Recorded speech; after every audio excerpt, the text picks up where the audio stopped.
ഈശോയുടെ നമുക്ക് ഹൃദയത്തിൽ നന്ദി പറയാം. ദൈവപിതാവിനാൽ ആകർഷിക്കപ്പെട്ട് പരിശുദ്ധ ദൈവമാതാവ് ജീവനോടെ പ്രത്യക്ഷയായ ഈ അൾത്താരയിൽ ഈ ആരാധനാ സമയം നമ്മളെ ഒരുമിച്ച് കൂട്ടിയ ദൈവപിതാവിൻ്റെ സ്നേഹത്തിന് നമുക്ക് ഹൃദയത്തിൽ നന്ദി പറയാം.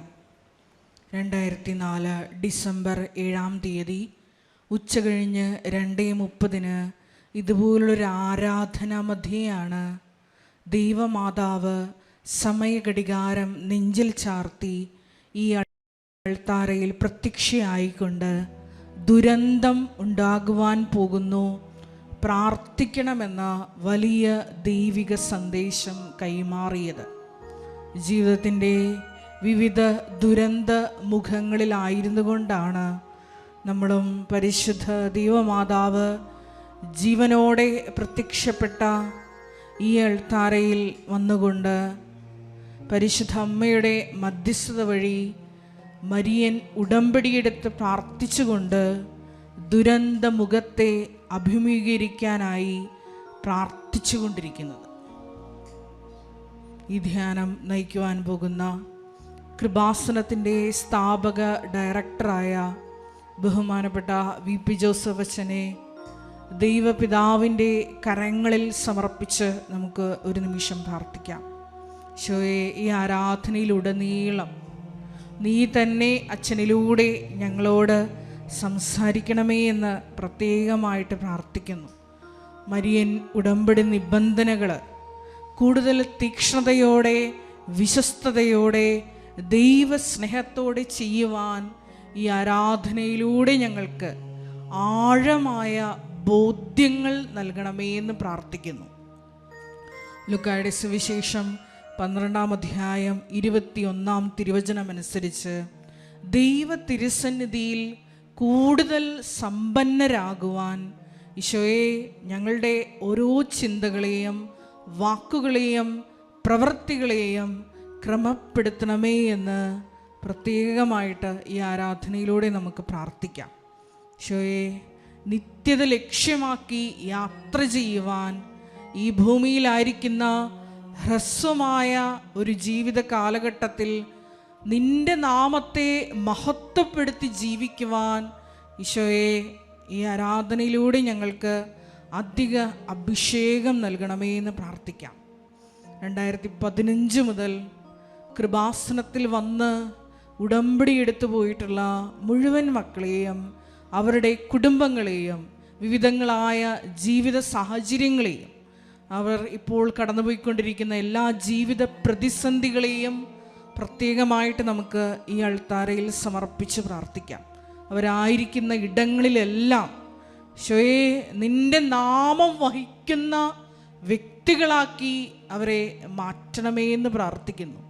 ജീവിതത്തിൻ്റെ ഏത് പ്രതിസന്ധി ഘട്ടങ്ങളിലും ഈശോയെ നിനക്ക് സാക്ഷ്യം വഹിച്ച് ജീവിക്കുവാനുള്ള അധിക കൃപ ആ മക്കൾക്ക് നൽകണമേ എന്ന് പ്രാർത്ഥിക്കുന്നു. 2020 മുതൽ ഓൺലൈനായി ഉടമ്പടി എടുക്കുന്നവരെയും വിവിധങ്ങളായി സമയങ്ങളിൽ ഈ ഉടമ്പടി ആരാധനയിൽ പങ്കെടുത്ത് പ്രാർത്ഥിക്കുവാൻ പോകുന്ന മുഴുവൻ മക്കളെയും അവർ ഡെയിലി ബ്രെഡ് ശുശ്രൂഷയിലൂടെ അനുദിനം ലോകത്തിൻ്റെ വിവിധ ഭാഗങ്ങളിൽ ഇരുന്നു കൊണ്ട് ഈശോയെ ഈ കൃപാസനം എന്ന പുണ്യ സങ്കേതത്തിൽ നിന്ന് ദൈവം അരുൾ ചെയ്യുന്ന വാക്കുകൾ ശ്രവിക്കുന്ന ഓരോ മക്കളെയും പരിശുദ്ധ അമ്മയുടെ പ്രത്യക്ഷീകരണത്തിൻ്റെ സാക്ഷികളാക്കി ഉയർത്തണമേ എന്ന് പ്രത്യേകമായിട്ട് ഞങ്ങൾ പ്രാർത്ഥിക്കുന്നു. പരിശുദ്ധ പരമ ദിവ്യ കാരുണ്യത്തിന് ആരാധനയും സ്തുതിയും പുകഴ്ചയും ഉണ്ടായിരിക്കട്ടെ. പരിശുദ്ധ പരമ ദിവ്യ കാരുണ്യത്തിന് എന്നേരവും ആരാധനയും സ്തുതിയും പുകഴ്ചയും ഉണ്ടായിരിക്കട്ടെ. പരിശുദ്ധ പരമ ദിവ്യ കാരുണ്യത്തിന് എന്നേരവും ആരാധനയും സ്തുതിയും പുകഴ്ചയും ഉണ്ടായിരിക്കട്ടെ. നമുക്കെല്ലാവർക്കും കൃപാസനം പ്രത്യക്ഷീകരണ മധ്യസ്ഥ പ്രാർത്ഥന ഒന്ന് ചേർന്ന് ഏറ്റുചൊല്ലി പ്രാർത്ഥിക്കാം. അമ്മേ പരിശുദ്ധമ്മേ, അമ്മേ പരിശുദ്ധ അമ്മേ, ദൈവമാതാവേ, ദൈവമാതാവേ, കൃപാസനത്തിലൂടെ കൃപാസനത്തിലൂടെ ഞങ്ങൾക്കും ഞങ്ങളുടെ ദേശത്തിനും അമ്മ മധ്യസ്ഥം തേടി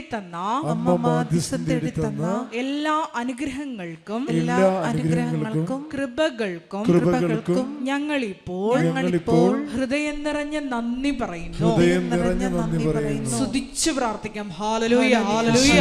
ഈശോയേ, നാളിതുവരെ ഞങ്ങൾക്ക് തന്ന എല്ലാ കൃപകൾക്കും അനുഗ്രഹങ്ങൾക്കും സാക്ഷ്യങ്ങൾക്കും നന്ദി പറയുന്നു. Hallelujah, hallelujah. മഹത്വം, മഹത്വം.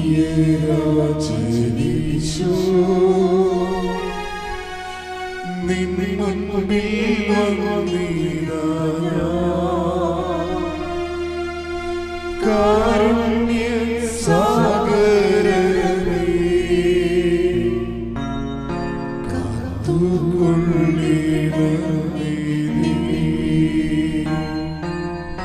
കാരുണ്യ സാഗരമേ, കാത്തുകൊള്ളിടണമേ നീ.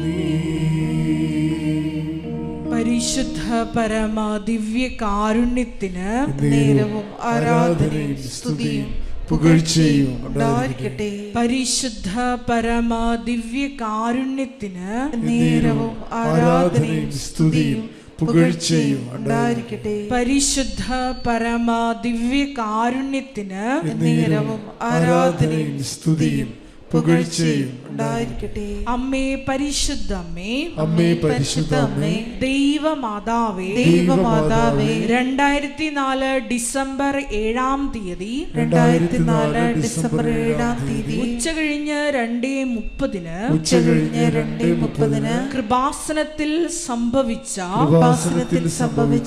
അമ്മയുടെ പ്രത്യക്ഷപ്പെടലിനെ കുറിച്ച് തിരുസഭയ്ക്ക് സമർപ്പിച്ചിരിക്കുന്ന പഠനരേഖകളുടെ മേൽ വസ്തുനിഷ്ഠവും ദൈവശാസ്ത്ര വിധി പ്രകാരമുള്ളതുമായ അന്വേഷണ പഠനങ്ങൾ നടത്തി ആ പ്രത്യക്ഷപ്പെടലിലൂടെ പ്രകടമായ ദൈവമാതാവിന്റെ പ്രത്യേക കരുതലും സംരക്ഷണവും വെളിപ്പെടുത്തുന്ന പീഡിതരുടെ ആശ്വാസവും പ്രവാചകന്മാരുടെ രാജ്ഞിയും വാഗ്ദാനത്തിന്റെ പേടകവും പ്രപഞ്ച പ്രകൃതിയുടെ മാതാവുമായ പരിശുദ്ധ അമ്മയുടെ ഭക്തി തിരുസഭയിൽ കൂടുതൽ പ്രചരിച്ച് ജീവിതത്തിന്റെ ദുരിത ദുരന്ത അവസ്ഥകളിൽ അകപ്പെട്ട് കഴിയുന്ന അനേകായിരം മക്കൾക്ക് ദൈവത്തിന്റെ സാന്നിധ്യവും സന്ധിപ്പും കൂടുതൽ അനുഭവിക്കുക വഴി ആത്മീയ വിശുദ്ധിയും ദൈവശക്തിയും കൈവരിക്കുവാൻ ഞങ്ങളുടെ കുടുംബങ്ങളെ ഇടയാക്കണമേ. സ്തുതിച്ചു പ്രാർത്ഥിക്കാം. Hallelujah, hallelujah, hallelujah. മരിയനോട് പ്രാർത്ഥിക്കുന്ന ഞങ്ങളുടെ കുടുംബങ്ങളെ വിശുദ്ധീകരിക്കണമേ, ശക്തീകരിക്കണമേ, ആത്മാവാൽ വഴി നടത്തണമേ, സാക്ഷികളാക്കി ഉയർത്തണമേ. പരിശുദ്ധ പരമ ദിവ്യ കാരുണ്യത്തിന് ആരാധനയും സ്തുതിയും പുകഴ്ചയും ഉണ്ടായിരിക്കട്ടെ. പരിശുദ്ധ പരമ ദിവ്യ കാരുണ്യത്തിന് നേരവും ആരാധനയും സ്തുതിയും പുകഴ്ചയും ഉണ്ടായിരിക്കട്ടെ. പരിശുദ്ധ പരമ ദിവ്യ കാരുണ്യത്തിന് നേരവും ആരാധനയും സ്തുതിയും പുകഴ്ചയും ഉണ്ടായിരിക്കട്ടെ. അമ്മേ പരിശുദ്ധ അമ്മേ, അമ്മേ പരിശുദ്ധ അമ്മേ, ഭൂസ്വർലോകങ്ങളുടെ രാജ്ഞിയായ അങ്ങയ്ക്ക് ഭൗമ സംരക്ഷണത്തിനായി പ്രപഞ്ച പ്രകൃതിയെ തന്നെ തിരുസഭ പ്രതിഷ്ഠിക്കുവാൻ ഈ പ്രത്യക്ഷീകരണം വഴി ഇടയാക്കണമേ. പരിശുദ്ധ അമ്മേ, ജപമാല മാതാവേ, സകല കൃപാസനം പ്രാർത്ഥനകളോടും ചേർത്ത് ഞങ്ങൾ ഇപ്പോൾ പ്രാർത്ഥിക്കുന്ന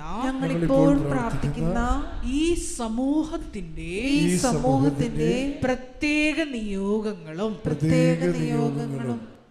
മൗനമായിട്ട് നമ്മുടെ വ്യക്തിപരമായ പ്രാർത്ഥനാ വിഷയങ്ങൾ കൃപാസനത്തിൽ ജീവനോടെ പ്രത്യക്ഷപ്പെട്ട ദൈവമാതാവിൻ്റെ മധ്യസ്ഥതയിൽ ദിവ്യകാരുണ്യ സന്നിധിയിൽ സമർപ്പിച്ച് പ്രാർത്ഥിക്കാം.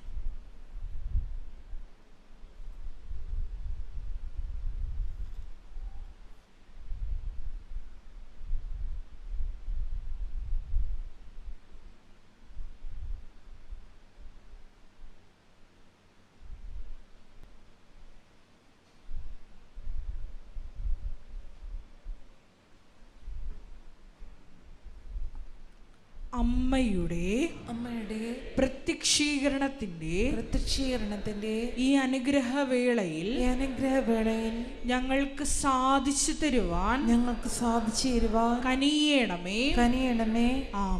ആമേൻ. സ്തുതിച്ചു പ്രാർത്ഥിക്കാം. Hallelujah, hallelujah, hallelujah. മഹത്വം, മഹത്വം, ആരാധന, ആരാധന. Hallelujah, hallelujah. ബഹുമാനപ്പെട്ട വി.പി. ജോസഫ് അച്ഛനെ പ്രത്യേകമായിട്ട് ഈ അൾത്താരയിൽ സമർപ്പിച്ച് പ്രാർത്ഥിക്കാം. അച്ഛന്റെ ആരോഗ്യത്തെ പ്രത്യേകമായിട്ട് സമർപ്പിച്ച് പ്രാർത്ഥിക്കാം. കൃപാസനത്തിലെ വിവിധ ശുശ്രൂഷ മേഖലകളെ സമർപ്പിച്ച് പ്രാർത്ഥിക്കാം. നിർമ്മാണ പ്രവർത്തനങ്ങളെ സമർപ്പിച്ച് പ്രാർത്ഥിക്കാം. Hallelujah, hallelujah, hallelujah. മഹത്വം, മഹത്വം, ആരാധന, ആരാധന. Hallelujah, hallelujah. പരിശുദ്ധ അമ്മയ്ക്കും തിരുക്കുമാരനും 1000 നന്ദി. ഞാൻ കൃപാസന മാതാവിനെ പറ്റി അറിയുന്നത്, ഞങ്ങൾ ബാംഗ്ലൂർ ഇടവകയിലാണ് താമസിക്കുന്നത്. Bangalore saint Joseph Babusapalya ചർച്ചിലാണ്. അപ്പോൾ അവിടെ മാതാവിൻ്റെ മുന്നിലിരിക്കുമ്പോൾ എപ്പോഴും കന്നഡത്തിൽ പേപ്പർ കൊണ്ടുവരും. അപ്പോൾ കന്നഡ പേപ്പർ മലയാളീസാണ് കൊണ്ടുവരുന്നത്. എനിക്ക് എപ്പോഴും കന്നഡ പേപ്പറേ കിട്ടാറുള്ളൂ. ഇപ്പോൾ ഒരു ദിവസം മോളും ഞാനും കൂടെ പോകുമ്പോൾ, ഞാൻ നന്നായിട്ട് കന്നഡ വായിക്കും. അപ്പോൾ മോളും ഞാനും കൂടെ പോകുമ്പോൾ കന്നഡ പേപ്പർ എനിക്ക് കിട്ടുമ്പോൾ മോള് ചോദിച്ചു, എന്താ അമ്മയ്ക്ക് എപ്പോഴും ഈ കന്നഡ പേപ്പർ മാത്രം തരുന്നത്, മലയാളം ഒന്നും കിട്ടുന്നില്ലല്ലോ. അപ്പോൾ ഞാൻ പറഞ്ഞു, മാതാവിന് ഇഷ്ടമായിരിക്കും ചിലപ്പോൾ ഞാൻ മലയാളം വായിക്കാതെ കന്നഡ വായിക്കുന്നത്, അതുകൊണ്ട് നമുക്ക് കന്നഡ വായിക്കാം. അങ്ങനെ പറഞ്ഞെങ്കിലും ഞാൻ 1-2 പ്രാവശ്യം പേപ്പർ കിട്ടിയപ്പോൾ വീട്ടിൽ കൊണ്ട് വെച്ചു. കുറച്ചൊക്കെ വായിക്കും, കന്നഡയല്ലേ, നമുക്ക് അത്രയും കംപ്ലീറ്റ് വായിച്ച് പോകണമെന്നുള്ള ആഗ്രഹമൊന്നുമില്ലല്ലോ. അപ്പോൾ കുറച്ച് വായിക്കും, അവിടെ വയ്ക്കും, സമയം കിട്ടുമ്പോഴൊക്കെ കുറച്ച് വായിക്കും. അങ്ങനെ സാധാരണ മാതാവിനോട് പ്രാർത്ഥിച്ചാണ് എനിക്ക് മോളെയൊക്കെ കിട്ടിയേക്കുന്നത് ഒരു 7 വർഷത്തിന് ശേഷം. അപ്പോൾ ഞാൻ സാധാരണ പ്രാർത്ഥിക്കുന്ന പോലെ എപ്പോഴും പ്രാർത്ഥിക്കും. എല്ലാ കാര്യങ്ങളും ഞങ്ങൾ നന്നായിട്ട് പോകുന്നുണ്ട്, കുഴപ്പമൊന്നുമില്ല. അങ്ങനെ ഞങ്ങൾ കഴിഞ്ഞ ഏപ്രിൽ മാസം ആദ്യം ഇവിടെ വന്നു. ഇവിടെ വരുന്ന സമയത്ത് ഞാനും മോളും മാത്രമേ വന്നുള്ളൂ, ഹസ്ബൻഡ് വന്നില്ല. ഹസ്ബൻഡ് കുറച്ച് ദിവസം കഴിഞ്ഞ് വന്നപ്പോൾ എന്നോട് പറഞ്ഞു, നമുക്ക് കൃപാസനത്തിലൊന്ന് പോകണം. അപ്പോൾ എല്ലാ പ്രാവശ്യവും വരുമ്പോൾ ഞങ്ങൾ ഭരണങ്ങാനം, കുറവിലങ്ങാട്, എല്ലായിടത്തും കുട്ടികളെ എല്ലാവരും വെക്കേഷനായിട്ട് ഓരോ സ്ഥലങ്ങളിൽ കൊണ്ടുപോകുമ്പോൾ ഞങ്ങൾ വരുന്നത് സാധാരണ മാതാവിൻ്റെ ഓരോ പള്ളികളിലേക്കാണ്. അപ്പം മോൾ എപ്പോഴും പറയും, എപ്പം നോക്കിയാലും പപ്പയ്ക്ക് ഈ മാതാവിൻ്റെ അടുക്ക പോകുന്ന പണിയേ ഉള്ളൂ എന്ന് ചോദിക്കാറുണ്ട്. അപ്പം ഞാനും പറയും, ആ ശരിയാ, മാതാവിൻ്റെ അടുക്ക് നിന്നെ കിട്ടിയോണ്ടായിരിക്കും എപ്പോഴും മാതാവിൻ്റെ അടുക്കിലേക്ക് തന്നെ കൊണ്ടുപോകുന്നത്, വേറെങ്ങും എല്ലാവരും പോകുന്ന പോലെ വിനോദസഞ്ചാര കേന്ദ്രങ്ങളിലേക്ക് ഞങ്ങൾ പോകാറില്ല. അങ്ങനെ വന്നപ്പോൾ ഹസ്ബൻഡ് പറഞ്ഞു, ഒരു കാര്യം ചെയ്യും, നമുക്ക് ഈ പ്രാവശ്യം കൃപാസന മാതാവിൻ്റെ അടുക്ക് പോകാം. അപ്പോൾ എനിക്ക് എവിടെയാണെന്നൊന്നും അറിയില്ല, എനിക്ക് മാതാവിനെ പറ്റി അറിയില്ല, ഞങ്ങൾക്ക് ആർക്കും അറിയില്ല. ഞങ്ങൾ കസിനാണ് കൊണ്ടിരുന്നത് ഇവിടെ. ഞങ്ങളെല്ലാവരും കൂടെ ഇവിടെ വന്നു. ഉടമ്പടി ഉണ്ടോയെന്ന് ചോദിച്ചു. എനിക്ക് ഉടമ്പടി എന്നാന്ന് അറിയില്ല. ഉടമ്പടി എടുക്കാൻ വേണ്ടി പോയി. അവിടെ പോയിരുന്ന് 6 വിഷയങ്ങൾ എഴുതാൻ പറയുമ്പോഴും ഞങ്ങളുടെ ജീവിതത്തിൽ പ്രത്യേകിച്ച് മാതാവ് എല്ലാ കാര്യങ്ങളും നടത്തി തരുന്ന ഒരു ഫാമിലി ആയതുകൊണ്ട് ഞങ്ങൾക്കങ്ങനെ പ്രത്യേകിച്ച് കാര്യങ്ങളൊന്നും എഴുതാനുണ്ടായിരുന്നില്ല.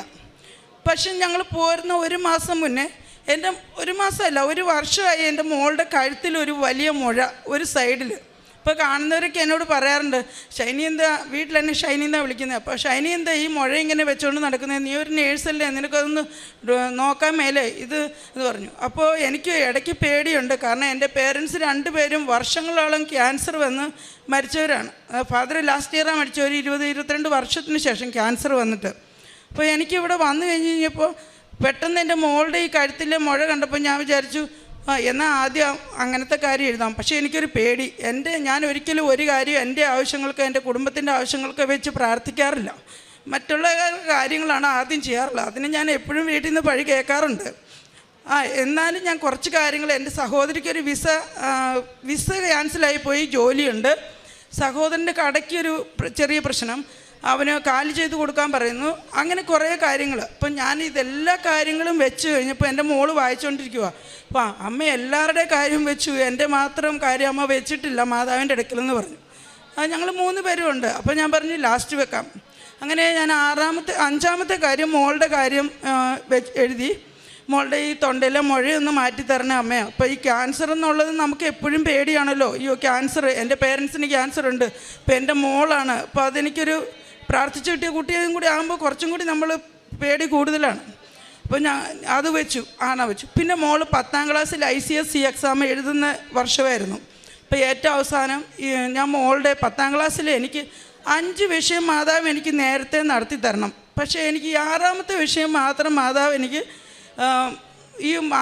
ഈ റിസൾട്ട് വരുമ്പോൾ മാത്രം നടത്തി തന്നാൽ മതി, ഞാൻ മാതാവിനോടൊരു കരാറ് വെക്കുകയാണ്. അങ്ങനെ ഞങ്ങൾ പ്രാർത്ഥിച്ചു.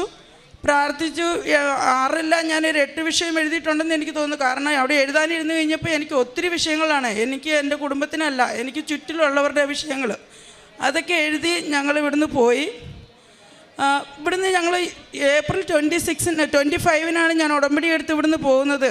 എല്ലാവരും ചെയ്യുന്ന പോലെ ചെയ്തു. എനിക്ക് അത്ര ക്ലിയർ ആയിട്ടൊന്നും അറിയില്ല, എങ്കിലും ഞാൻ പോയി.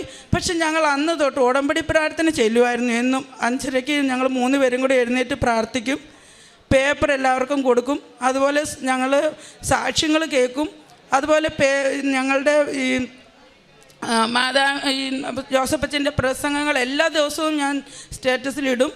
അങ്ങനെയൊക്കെ പോകുന്നുണ്ട്. അപ്പോൾ എൻ്റെ മോള് ചെറിയ ക്ലാസ് തൊട്ട് ഒരുമാതിരി നല്ലതുപോലെ പഠിക്കുന്നുണ്ട്. പേരൻസൊക്കെ എപ്പോഴും പറയും, നീ എപ്പോഴും കുത്തിയിരുത്തി നിൻ്റെ മോളെ ഇരുത്തി പഠിപ്പിക്കുമെന്ന്. സത്യം പറഞ്ഞാൽ ഞാൻ അങ്ങനെ ചെയ്തിട്ടേ ഇല്ല. മോളെ ഞാൻ പഠിപ്പിക്കാറില്ല. പക്ഷെ ഞാൻ കുറച്ച് കുട്ടികൾക്ക്, ഞാൻ നേഴ്സായിരുന്നു, പക്ഷെ എനിക്ക് ടീച്ചറിൻ്റെ ഒരു യോഗ്യതയൊന്നും ഇല്ല. എങ്കിലും ഞാൻ കുറച്ച് കുട്ടികൾക്ക് ട്യൂഷൻ എടുക്കുന്നുണ്ടായിരുന്നു. അപ്പോൾ അത് തീരെ ഒരു 60% താഴോട്ട് മാർക്കുള്ള കുട്ടികൾക്കാണ് ഞാൻ ട്യൂഷൻ എടുത്തുകൊണ്ടിരുന്നത്. അപ്പോൾ ഞാൻ അവരുടെയൊക്കെ കാര്യങ്ങൾക്കാണ് ഞാൻ കൂടുതൽ ഇമ്പോർട്ടൻസ് കൊടുത്തിരുന്നത്. അപ്പോൾ എപ്പോഴും മോള് പറയും, അമ്മയെല്ലാം മറ്റുള്ളവരുടെ കാര്യങ്ങൾക്കാണ് ഇമ്പോർട്ടൻസ് കൊടുക്കുന്നത്, എനിക്കധികം തരാറില്ല. ഞാനെപ്പോഴും പറയാം അത് ശരിയാണെന്ന് പറയും. അപ്പം ഞാൻ അവിടെ ചെന്നു. മെയ് മാസം ഏപ്രിൽ 25 കഴിഞ്ഞു. ഞങ്ങൾ ഒരാഴ്ച കഴിഞ്ഞു ഇവിടുന്ന് പോയി. അവിടെ ചെന്ന് കഴിഞ്ഞ് കഴിഞ്ഞപ്പോൾ ഞാൻ ഹോസ്പിറ്റലിൽ പോയി. ഞങ്ങൾ ഡോക്ടറിനെ കാണിക്കുമ്പോൾ ഡോക്ടർ പറയുന്നത് തൈറോയിഡിൻ്റെ ഇതൊന്നും മോളുടെ കഴുത്തിൽ കാണാനില്ലല്ലോ, നീ എന്തിന് തൈറോയിഡെന്നും പറഞ്ഞ് നടന്നിരിക്കുന്നതെന്ന്. ഇപ്പം നിങ്ങൾക്കും കാണാം, അവൾക്ക് തൈറോയിഡിൻ്റെയോ അങ്ങനെയൊരു മുഴയോ അങ്ങനെയൊന്നും അവളുടെ കഴുത്തിലില്ല. ഒരാഴ്ചക്കുള്ളിൽ തന്നെ പരിശുദ്ധ മാതാവ് അതിനുള്ള മറുപടി ഞങ്ങൾക്ക് തന്നു. പിന്നീട് എനിക്കൊരു മാതാവിൻ്റെ അനുഗ്രഹങ്ങളുടെ ഘോഷയാത്ര തന്നെയായിരുന്നു. കാരണം അനിയത്തി വന്നു, വിസയുണ്ട്, ജോലിയുണ്ട്, വിസ ഇല്ല, തിരിച്ചു പോകാൻ പറ്റുന്നില്ല. നേരെ എൻ്റെ വീട്ടിലേക്ക് വരുന്നു, കരഞ്ഞു പിഴിഞ്ഞിരിക്കുന്നു. വിത്തിൻ എ വീക്കിനുള്ളിൽ അത് അവളുടെ വിസ റെഡിയാകുന്നു. അങ്ങനെ ഞാൻ വെച്ച 5 കാര്യങ്ങളും എനിക്കൊരു ഓഗസ്റ്റ് മാസം ഒരു 2-3 മാസത്തിനുള്ളിൽ എല്ലാം സാധിച്ചു കിട്ടി. കംപ്ലീറ്റ് കാര്യങ്ങളും കിട്ടി. പിന്നെ കിട്ടാനുള്ളത് ഈ മാതാവ് ഞാൻ 1 വർഷം കൊടുത്തിരിക്കുന്ന എൻ്റെ മോളുടെ ICSEയുടെ റിസൾട്ട് മാത്രമാണ്. ഇപ്പോൾ മോള് പതുക്കെ മടിയായി പഠിക്കാനൊക്കെ, എനിക്ക് ടെൻഷനായി. അപ്പോൾ ഞാൻ വിചാരിക്കും, പക്ഷേ എനിക്ക് മോളെ പഠിപ്പിക്കാൻ മാത്രം പറ്റുന്നില്ല. മറ്റു കുട്ടികളെയൊക്കെ ഞാൻ പഠിപ്പിക്കും, പക്ഷേ മോളെ പഠിപ്പിക്കാൻ പറ്റുന്നില്ല. അവൾ തന്നെ പഠിക്കും, പക്ഷേ വലിയ ഒരു ഇതിലേക്ക് പോകുന്നില്ല. അപ്പോൾ എനിക്കും ടെൻഷനായി. ഞാൻ വിചാരിച്ചു എന്തെങ്കിലും ആട്ടെ, ഞാൻ ഈ പഠിക്കുകയല്ലാത്ത കുട്ടികളെ എല്ലാവരെയും ഞാൻ നന്നായിട്ട് പഠിപ്പിച്ചു. ഇപ്പോൾ ഈ കഴിഞ്ഞ ICSEയുടെ റിസൾട്ട് വന്നു. എൻ്റെ മോൾക്ക് 95.6% മാർക്കുണ്ട്. മാതാവ് 6ാമത്തെ കാര്യത്തിൽ എല്ലാ കാര്യങ്ങളും ഞാൻ എന്തൊക്കെ വെച്ചിരുന്നോ അതെല്ലാ കാര്യങ്ങളും മാതാവ് എനിക്ക് സാധിച്ചു തന്നു. മോൾക്ക് നല്ല മാർക്ക് കൊടുത്ത് അനുഗ്രഹിച്ചു ഞങ്ങളെ. ഞാൻ പഠിപ്പിച്ച കുട്ടികൾക്കും 90.2% മാർക്ക്, ഒരു കുട്ടിക്ക് 82% മാർക്കും ദൈവം അനുഗ്രഹിച്ചു. ഞാൻ അവരോട് പറഞ്ഞില്ല, ഞാൻ എപ്പോഴും 7 മണിക്ക് ആ കുട്ടികളെ മുട്ടുമേ നിർത്തി പ്രാർത്ഥിച്ചിട്ടാണ് ഞങ്ങളത് 7 മണിക്കത്തെ ഇവിടുത്തെ കൃപാസന പ്രാർത്ഥന ചൊല്ലിട്ടിരുന്നത്. ഞാൻ പറയേണ്ട ആവശ്യം വന്നില്ല. ആ പേരൻസ് ഇവിടെ വന്ന് അവർ ഉടമ്പടി എടുത്തില്ലെങ്കിലും പരിശുദ്ധ അമ്മയുടെ അടുക്കൽ സാക്ഷ്യം അവർ സ്വയം പറഞ്ഞിട്ട് തിരിച്ചു വന്ന് അവിടെ വന്ന് എന്നോട് പറഞ്ഞു ഞങ്ങൾ കൃപാസനത്തിൽ പോയിരുന്നു എന്ന്. പിന്നെ എനിക്ക് ക്യാൻസർ പേഷ്യൻറ്റ്, ഞാൻ ചെയ്യുന്ന ഹെൽപ്പ് എന്ന് പറയുന്നത് ക്യാൻസർ പേഷ്യൻസ് ഉണ്ട് എൻ്റെ വീടിനടുത്ത്. അവർ അതിലൊരാൾ തീർത്തും മരിച്ച ഒരു സിറ്റുവേഷനായിരുന്നു. ഞാൻ ഡെയിലി പോവും, പുള്ളിക്കാരനെ വേണ്ട എല്ലാ ഹെൽപ്പും ചെയ്തു കൊടുക്കും. ലങ്സിനായിരുന്നു, അത് കംപ്ലീറ്റ് ക്യൂറായി പുള്ളിക്കാരന്. ഞാൻ മെൻ്റൽ സപ്പോർട്ട് കൊടുത്ത് ഇപ്പം പുള്ളിക്കാരൻ ക്യാൻസറിൻ്റെ ട്രീറ്റ്മെൻറ്റിൽ ലങ്സിന് പുള്ളിക്ക് ഓക്കെ ആയി, കുഴപ്പമൊന്നുമില്ല, പള്ളിയിൽ പോകാൻ തുടങ്ങി. എന്നെക്കൊണ്ട് കഴിയുന്ന സഹായം എൻ്റെ കുടുംബമായാലും ഞാനായാലും എൻ്റെ മോളായാലും കൃപാസനത്തിൽ മാതാവിൻ്റെ കാശ് രൂപ വാങ്ങിച്ചു കൊണ്ട് കൊടുക്കും, പേപ്പർ കൊടുക്കും. അതുപോലെ തന്നെ ഇതുപോലെ സാക്ഷ്യങ്ങൾ, ഞങ്ങൾക്ക് കിട്ടിയ സാക്ഷ്യങ്ങളെല്ലാം പറഞ്ഞ് ഞങ്ങൾ മറ്റുള്ളവർക്കും കൂടി ഒരു മാതൃകയായിട്ട് തീരാറുണ്ട്. അങ്ങനെ ഞങ്ങളിപ്പോൾ ഞങ്ങളുടെ കുടുംബത്തിൽ എന്ത് ചോദിച്ചാലും പരിശുദ്ധി അമ്മ ഞങ്ങൾക്ക് തരുന്ന ഒരു കുടുംബമായിട്ട് മാറിയിരിക്കുകയാണ്. അതിന് ഞങ്ങൾ ദൈവത്തിനും പരിശുദ്ധി അമ്മയ്ക്കും കോടാനുകോടി നന്ദി പറയുകയാണ്. ഞങ്ങൾ പള്ളിയിൽ മാക്സിമം എല്ലാ സൺഡേയും പോകാറുണ്ട്. പക്ഷേ ലീവ് തുടങ്ങിയത് കൊണ്ട് എനിക്കെന്നും ആഗ്രഹമായിരുന്നു, എന്നും പള്ളിയിൽ പോകണം, എനിക്ക് അവിടെ പോയി കുർബാന കൂടണമെന്നുള്ളതായിരുന്നു. വെക്കേഷൻ ടൈമിൽ അത് പോയി. പിന്നെ ഞാൻ പറഞ്ഞിരുന്നു എൻ്റെ സഹോദരൻ്റെ കാര്യം, അവൻ്റെ കട നല്ല ഉയർച്ചയിലേക്ക് പോയി. അവർക്ക് സന്തോഷമായൊരു കുടുംബജീവിതം കിട്ടി. സിസ്റ്ററിലോ ഇവിടെ വന്നിട്ട് ഉടമ്പടി എടുക്കാൻ പറ്റി. ഞങ്ങൾ മോള് ആൾത്താര കേളാണ്. അപ്പോൾ അവൾ അവിടെ പോയിട്ട് എല്ലാ സൺഡേയിലും പ്രാർത്ഥിക്കുന്നുണ്ട്. ഞങ്ങളും മാക്സിമം ഞങ്ങളെല്ലാം ആത്മീയ ജീവിതത്തിൽ തന്നെ മുന്നോട്ട് പോകാൻ വേണ്ടി ഞങ്ങൾ എപ്പോഴും ശ്രമിക്കാറുണ്ട്, 3 പേരും. അമ്മയുടെ സന്നിധിയിൽ എന്നെ സാക്ഷിയാക്കിയതിന് ദേവകുമാരനും ദേവമാതാവിനും ഞാൻ കോടാനുകോടി നന്ദി പറയുന്നു. എൻ്റെ പേര് ടെൻസി. ഞാൻ എറണാകുളം ജില്ലയിലെ പനങ്ങാട് നിന്നാണ് വരുന്നത്. ഞാൻ 2023 ജൂലൈ 6-ാം തീയതിയാണ് ഉടമ്പടി എടുക്കുന്നത്. എനിക്ക് 14 വർഷമായിട്ട് വീടില്ലായിരുന്നു. ഞാൻ ഉടമ്പടിയിൽ വെച്ചിട്ടുണ്ടായിരുന്നു. ഉടമ്പടി എടുത്തതിന് ശേഷം 2ാമത്തെ പുതുക്കൽ കഴിഞ്ഞ് ഞാൻ അച്ഛനെ വന്ന് കണ്ടിരുന്നു. ഭവനത്തിൻ്റെ കാര്യം പറഞ്ഞ് അച്ഛനതിന് തലയിൽ കൈവച്ച് പ്രാർത്ഥിച്ചു. എനിക്കൊരു കാശ് രൂപം തന്നു. ഞാനത് എൻ്റെ സ്ഥലത്ത് കൊണ്ടുപോയി സ്ഥാപിച്ചു. ഉടമ്പടി ഉപ്പ് ഞാനവിടെ വിതറിയിട്ടുണ്ടായിരുന്നു. ഉടമ്പടി എടുത്ത് അച്ഛനെ കണ്ടതിന് ശേഷം 2ാമത്തെ ദിവസം എന്നെ പഞ്ചായത്തിൽ നിന്ന് വിളിച്ചു. നിങ്ങളുടെ ആധാരവും മറ്റു രേഖകളുമായി പഞ്ചായത്തിൽ ഉടനെ എത്തണമെന്ന് പറഞ്ഞു. ഞാൻ അവിടെ ചെന്നതിന് ശേഷം അവർ പറഞ്ഞു, നിങ്ങൾക്ക് ലൈഫിൽ വീട് പാസ്സായിട്ടുണ്ട്, എത്രയും പെട്ടെന്ന് നിങ്ങൾ പണി തുടങ്ങണമെന്ന്. ഈ ഒരു അനുഗ്രഹത്തിന് ദൈവമാതാവിനും തിരുക്കുമാരനും ഞാൻ നന്ദി പറയുന്നു. പിന്നീട് എൻ്റെ ഭർത്താവ് എൻ്റെ ഒപ്പം ഉണ്ടായിരുന്നില്ല. ഉടമ്പടിയിൽ നിയോഗം വെച്ച് പ്രാർത്ഥിച്ചതിൻ്റെ ഫലമായി 9 മാസങ്ങൾക്ക് ശേഷം അദ്ദേഹം ഞങ്ങളുടെ ഒപ്പമുണ്ട്, സന്തോഷത്തോടെ ജീവിക്കുന്നു. അതിന് മാതാവും എൻ്റെ തിരുക്കുമാരനും ഞങ്ങളുടെ ജീവിതത്തിൽ ഇടപെട്ടതിന് ഞാൻ നന്ദി പറയുന്നു. 2ാമത്തെ ഉടമ്പടി പുതുക്കിയതിന് ശേഷം ഞാനിന്ന് ഒരു വാട്ടർ ടാങ്കിൽ വീണായിരുന്നു. ഞങ്ങളുടെ മോട്ടോർ കംപ്ലൈൻ്റാണ്. അപ്പോൾ വാട്ടർ ടാങ്കിൽ അത് ശരിയാക്കാൻ പോയപ്പോൾ അതിൻ്റെ മുകളിലെ മൂടിയിലൊന്ന് ചവിട്ടിയപ്പോൾ അത് തെന്നിപ്പോയി. ഞാൻ അതിൽ വീണു. അപ്പോൾ ഞാൻ വെള്ളത്തിൽ വീണ് കഴിഞ്ഞപ്പോൾ ഞാൻ അവിടെ നിന്ന് ഓർക്കണേണ്, എൻ്റെ കൊച്ചിന് ആരും ഉണ്ടാവില്ല, ഞാൻ ഇവരൊക്കെ നിന്ന് മരിച്ചു പോകും, ആരും ഉണ്ടാവില്ല രക്ഷിക്കാനായിട്ട്. അപ്പോൾ ഞാനിങ്ങനെ മാതാവിൻ്റെ എൻ്റെ കാശുരൂപം ഞാൻ ധരിച്ചിരുന്നു. അപ്പോൾ ആ ഒരു മാതാവിൻ്റെ കാശുരൂപത്തിൻ്റെ വെള്ളത്തിൽ ഞാൻ പ്രാർത്ഥിച്ചു, ദൈവമേ എന്നെ രക്ഷിക്കണമേ ഇതിൽ നിന്ന്. അങ്ങനെ പ്രാർത്ഥിച്ചതിൻ്റെ ഫലമായി ഞാൻ അപ്പോൾ ജോസഫ് അച്ഛനെ കാണുകയാണ്. ജോസഫ് അച്ഛൻ ഒരു ഫ്രാങ്ക്ലിൻ എന്ന് പറഞ്ഞ ഒരാളുടെ ഉടമ്പടി സാക്ഷ്യം ഇങ്ങനെ വിവരിക്കണേണ്. അതാണ് ഞാൻ കാണുന്നത്. അപ്പോൾ അത് കഴിഞ്ഞ് ഞാൻ മാതാവിനെ കണ്ടു. അപ്പോൾ എനിക്ക് വെള്ളത്തിൽ കിടന്നിട്ട് താഴെ നിൽക്കാനും പറ്റണില്ല, മുകളിലോട്ട് പോകാൻ പറ്റണില്ല, അങ്ങനത്തെ ഒരു ഇതായിരുന്നു. അപ്പോൾ മാതാവിനെ കണ്ടതിന് ശേഷം ഞാൻ എങ്ങനെയാണ് രക്ഷപ്പെട്ടതെന്നറിയില്ല. ഞാൻ ഉയർന്നു വന്നു. എൻ്റെ അപ്പച്ചൻ്റെ പെങ്ങൾ എന്നെ വലിച്ചു കയറ്റി. അങ്ങനെ മാതാവിൻ്റെ ഒരു ഇടപെടൽ കൊണ്ട് മാത്രം എന്നെ ജീവിതത്തിലേക്ക് വീണ്ടും മാതാവ് കരകയറ്റി. അതിന് ദൈവത്തിനും മാതാവിനും ഞാൻ നന്ദി പറയുന്നു. ഞങ്ങളുടെ അടുത്ത് തന്നെ ഒരു ഓൾഡ് ഏജ് ഹോമുണ്ട്. അവിടെ ഞാൻ പോവുകയും അവർക്ക് ആവശ്യമായ സാധനങ്ങളെല്ലാം വാങ്ങി നൽകുകയും ചെയ്യും. പിന്നെ രോഗികളായ ആൾക്കാർക്ക് എന്നെക്കൊണ്ട് ചെയ്യാൻ പറ്റുന്ന സഹായങ്ങൾ ഞാൻ ചെയ്യാറുണ്ട്. പിന്നെ ഉടമ്പടി പത്രം ഞാൻ അക്രൈസ്തവർക്കാണ് കൂടുതൽ നൽകുന്നത്. കൃപാസനം പത്രം ഞാൻ അക്രൈസ്തവർക്കാണ് കൂടുതൽ കൊടുക്കുന്നത്. അത് പ്രാർത്ഥിച്ച് എല്ലാവർക്കും നൽകി. അവരുടെ പ്രായമായ ആൾക്കാർക്ക് സാക്ഷ്യങ്ങൾ കേൾക്കാൻ, അല്ലെങ്കിൽ യൂട്യൂബിൽ കാണാൻ അറിയാൻ പാടില്ലാത്ത ആൾക്കാർക്ക് ഞാൻ സാക്ഷ്യങ്ങളെല്ലാം യൂട്യൂബിൽ വെച്ച് കൊടുക്കാറുണ്ട്, സാക്ഷ്യം കേൾപ്പിക്കാറുണ്ട്. ഉടമ്പടി അനുദിന അനുഗ്രഹ പ്രാർത്ഥന ഞാൻ എല്ലാവർക്കും ഷെയർ ചെയ്യാറുണ്ട്.